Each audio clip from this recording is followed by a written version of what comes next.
This is what digging deep looks like. Gang. On the CBA. We're going to the meeting. For months now, we have listened to the incessant whining, the incessant complaining coming from entitled players in the WNBA dump. They might not be professional basketball players, but these lovely ladies, they are damn sure professional complainers. For months, they have complained about the so-called lack of professionalism with Cathy Engelbert and the WNBA front office.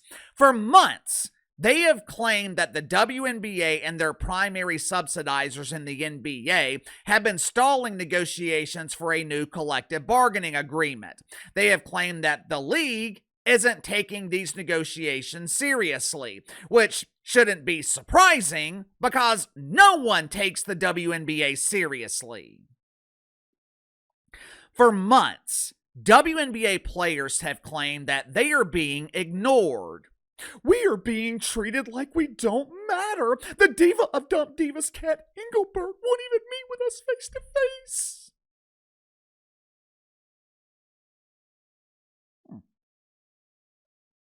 Yesterday, WNBA players were finally granted a meeting with the diva of dump divas. Once again, WNBA players were given exactly what they wanted. Their request had been granted.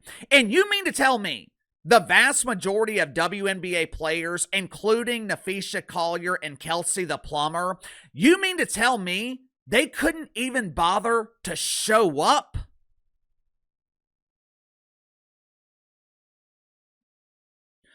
What the hell did they have going on that was more important than this scheduled meeting? This scheduled meeting they demanded. Did Kelsey the Plumber receive an emergency call from Roto-Rooter? Did she have an overflowing pooper that required her immediate attention? The 40 other WNBA players that couldn't be bothered to show up in person, could they not afford the plane ticket?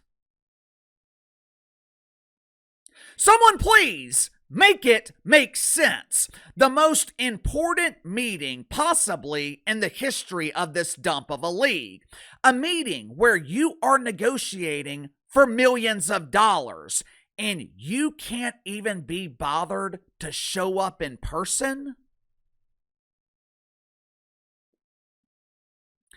Whether it's fair or not, optics matter. You can communicate without saying a word. I don't know about you guys, but if I have been making minimum wage for decades and I have an employer that is willing to pay me life-changing money, I have an employer that's willing to offer me $1-2 million a year, I don't give a damn what else I have going on. I don't care if I'm vacationing on the moon and they tell me I've got 24 hours to get to New York City for the meeting. I'm booking a ticket on Elon's spaceship and my ass is going to be in that meeting. But for some reason, with the WNBA providing plenty of advance notice, with this meeting being scheduled, with plenty of time for everyone to make arrangements to be there, for some reason, the vast majority of WNBA players couldn't be bothered to show up. And to make matters worse, coming out of the meeting, WNBA players are once again doing what they do best. They are blaming everyone but themselves for their huge embarrassing failure. Make sure to like and subscribe. You can follow me on Twitter at KC_BTL84. I appreciate all of you guys who reached out to me yesterday. I received all your emails, all your messages. I haven't had a chance to respond to all of them. For those that don't know, we had to take my oldest Yorkie, Chewy, to the oncology center at Auburn yesterday, which, by the way, Auburn has a beautiful campus. It was a long day, though. 8 hours of driving, 5 hours of sitting in the hospital. Long story short, Our best option is to treat her cancer with radiation. Take her back in a couple of weeks. She will spend a full week up at Auburn being treated. The good news is the cancer has not spread. It's only located on her tongue. Bad news is surgery is not an option. They would have to remove her tongue and her entire jaw, and I'm just not going to do that to her.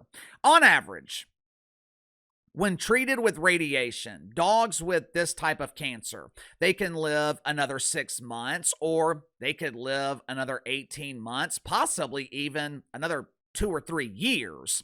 Either way, she has a chance and her quality of life will drastically improve. So even though it's very expensive, I am more than willing to pay for it to give Chew the chance to live. Chewy has been the sickest Yorkie I've ever had. She was a rescue. We got her when she was 2.5 years old. She's now almost 11. We have spent tens of thousands of dollars in her lifetime. Multiple ACL surgeries, pancreas problems, countless infections. She has always exceeded expectations. She has always healed faster than expected. So why stop now? I will do whatever it takes to give Chewy a chance to live and possibly even beat this. But I appreciate your concern yesterday. Headline at USA Today: WNBA players frustrated with the league's lack of urgency in CBA talks. Lack of urgency? The league's lack of urgency. Last I checked, Cathy Engelbert was in that meeting yesterday. I'm sure other WNBA executives were on time and ready to negotiate. But you know who wasn't there? Most of the players. The same players who are making these unreasonable demands. But Uncle KC, Naphisha Collier and Kelsey Plum had travel issues. It was out of their control. They tried to make the meeting, but they just couldn't. Okay, what about Breanna Stewart? What was her excuse?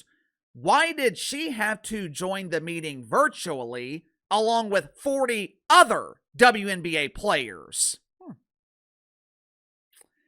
Did she have a flat tire on her bicycle? Did the chain fall off? Did her broom run out of gas? Was the Uber too expensive? Maybe her alarm failed to wake her up on time. Look. I understand travel issues happen, especially during the winter. I get it. But that's why you don't plan your arrival the night before the meeting. If this was a routine meeting, if they were meeting to discuss something unimportant like the WNBA draft or the WNBA regular season or the All-Star game that rarely features players that people have ever heard of, if they were meeting to discuss upgrades to the porta potties or upgrading accommodations from the Red Roof Inn to the Motel 6, I could understand not prioritizing this meeting. I could understand planning to arrive the night before. But they were meeting to discuss money. They were meeting to discuss the immediate future of this league.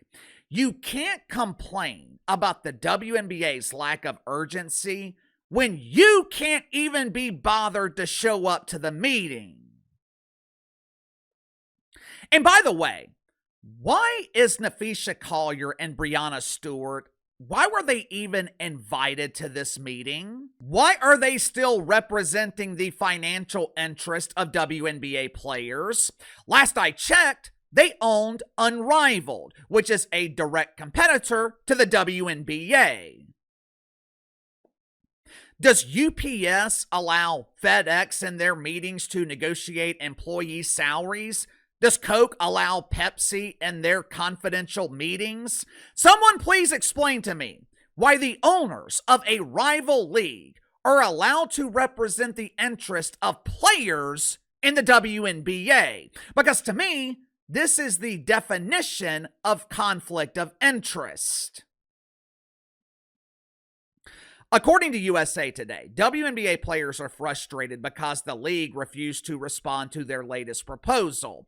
Last month, WNBA players sent a proposal to the league demanding 30% of gross revenue. They are demanding 30% of the league's gross revenue to be just gifted to the players. Why in the hell would the league waste their time responding to that turd? If WNBA players want a response, Uncle KC will give them a response. It is the same response I have been giving for the last few weeks. 2 pretend basketball players from reality. It's never going to happen. You know, these negotiations are a microcosm of why this league is a huge embarrassing failure. For starters, the NBA is never going to agree to give WNBA players 30% of the league's revenue before expenses are deducted. You don't provide revenue sharing to employees in an unprofitable business. For the first time ever, the WNBA lucked into a once-in-a-lifetime star. For the first time ever, the WNBA had a legitimate superstar that people were willing to watch, paid to watch. And what did they do with Caitlin Clark? WNBA players resented her. They treated her like shit. Their pretend friends in the mainstream media, they were pretending that Angel Reese was the face of the league. And now, with the drawing power of Caitlin Clark diminishing, in order for the WNBA to be sustainable, they need Caitlin Clark on the court sooner rather than later. You gotta remember, Caitlin Clark already missed most of last season, which caused the WNBA's momentum to completely stall. At this point, you cannot afford a canceled season. You cannot afford to have Caitlin Clark out of the spotlight through 2026, which would be 2 years out of the mainstream consciousness. I don't think I have to explain why that dog won't hunt.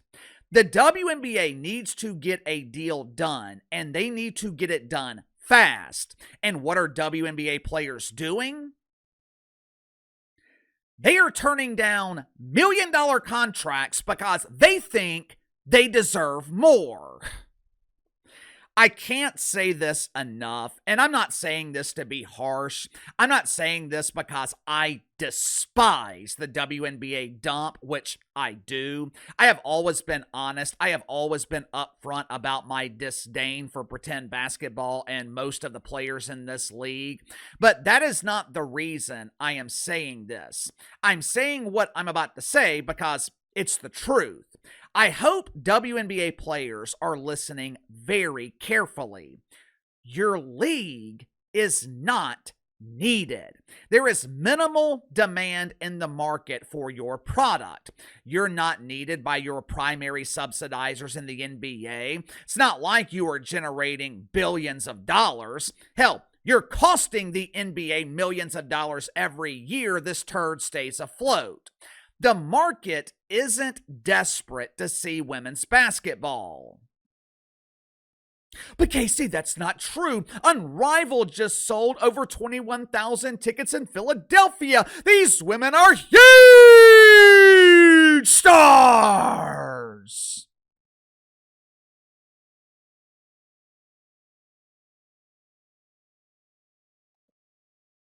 You know, Unrivaled has been playing for what, about 3 weeks now? For 21 or so days, I barely heard anything from the mainstream media about Unrivaled. Their ratings were in the pooper. There was not a single fly around this steaming turd. And for 3 weeks, the media was exercising their right to remain silent. All of a sudden, the weekend before their meeting with the WNBA, the media spent the entire weekend trying to convince us that Unrivaled was a threat to the WNBA. They tried to convince us that Unrivaled was thriving. I wonder why. Of course, the WNBA, they refuse to bite into the shit sandwich. This is the same media that has spent the last few years, maybe even decades, trying to convince us that the WNBA was thriving. If anyone knows the media is full of shit, it's the WNBA. Like I've told you guys before, the NBA has all the leverage here. WNBA players, I think they've got two options. They can take the deal that's being offered, the generous deal that is being offered, or they can go on strike. They can accept $1 million contracts that will eventually be $2 million contracts, or they can stand by their deluded beliefs that they are worth more money. Last I checked, though, delusion doesn't pay the bills. And the only people WNBA players are hurting by continuing to live in this world of delusion is themselves. Sound off in the comments below. I'll see you guys later.